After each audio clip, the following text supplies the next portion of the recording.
बहुत समय पहले की बात है।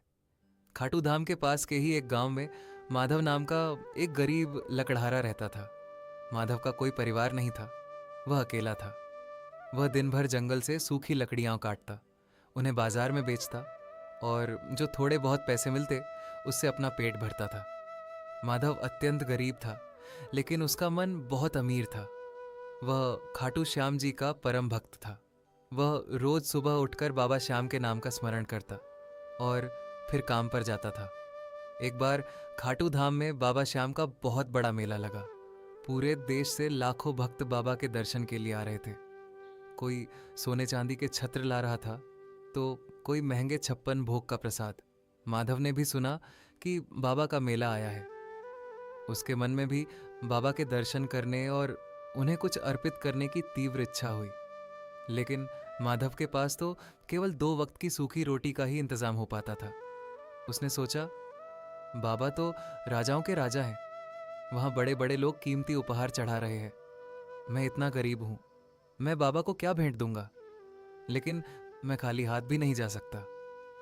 माधव ने दिन रात मेहनत करके कुछ ज्यादा लकड़ियां काटी और उन्हें बेचकर कुछ पैसे जुटाए। उन पैसों से वह बाजार गया और सबसे सस्ते मिलने वाले मुरमुरे, लाई और थोड़ा सा गुड़ खरीद लाया। उसने उन्हें एक फटे हुए कपड़े की पोटली में बांध लिया। यही उसकी पूरी जमा पूंजी और बाबा के लिए उसका 56 भोग था। माधव हाथ में पोटली लिए खाटू धाम पहुंचा। मंदिर में भारी भीड़ थी। अमीर लोग महंगे थाल लेकर खड़े थे। जब माधव की बारी आई तो मंदिर के वैभव और भीड़ को देखकर वह थोड़ा सहम गया। उसे लगा कि उसकी फटी हुई पोटली देखकर लोग उसका मजाक न उड़ाए। उसने चुपके से अपनी पोटली को अपनी फटी हुई कमीज के पीछे छुपा लिया। उसने दूर से ही बाबा के दिव्य शीश के दर्शन किए। उसकी आंखों से आंसू बहने लगे। उसने मन ही मन कहा, हे बाबा, मैं बहुत गरीब हूं। मेरे पास आपको देने के लिए कुछ नहीं है। यह छोटी सी मुरमुरे की पोटली लाया था, लेकिन यहाँ के ठाट बाट देखकर इसे आपको चढ़ाने में मुझे झिझक हो रही है। आप तो भाव के भूखे हो। मेरी इस अधूरी भक्ति को स्वीकार करना। भीड़ के धक्के के कारण माधव बाबा के चरणों में वह पोटली रखे बिना ही मंदिर से बाहर आ गया। वह निराश होकर मंदिर परिसर के एक कोने में बैठ गया और रोने लगा कि वह अपने आराध्य को भोग भी नहीं लगा पाया। तभी वहां एक दिव्य साधु महाराज आए। उन्होंने माधव के कंधे पर हाथ रखा और पूछा, बेटा, तुम रो क्यों रहे हो? बाबा के दरबार से कोई रोकर नहीं जाता। माधव ने रोते हुए अपनी पोटली दिखाई और कहा, महाराज, मैं बाबा के लिए यह तुच्छ भेंट लाया था, लेकिन संकोच के कारण चढ़ा नहीं पाया।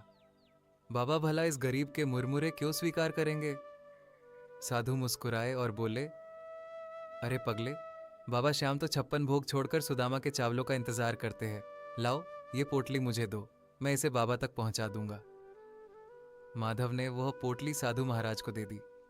साधु ने पोटली खोली, उसमें से एक मुट्ठी मुरमुरे और गुड़ निकाला। बड़े चाव से खाया और बोले, वाह, ऐसा स्वाद तो स्वर्ग के अमृत में भी नहीं है।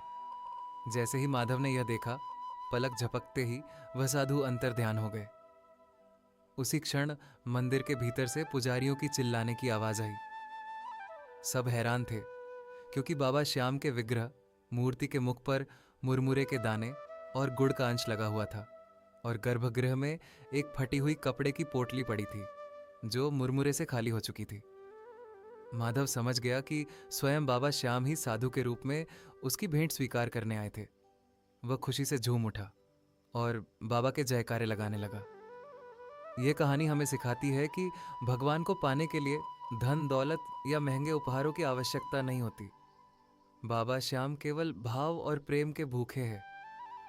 यदि कोई गरीब भी सच्चे मन और आंसुओं से उन्हें पुकारता है, तो वे उसकी लाज रखने दौड़े चले आते हैं। इसीलिए उन्हें हारे का सहारा कहा जाता है।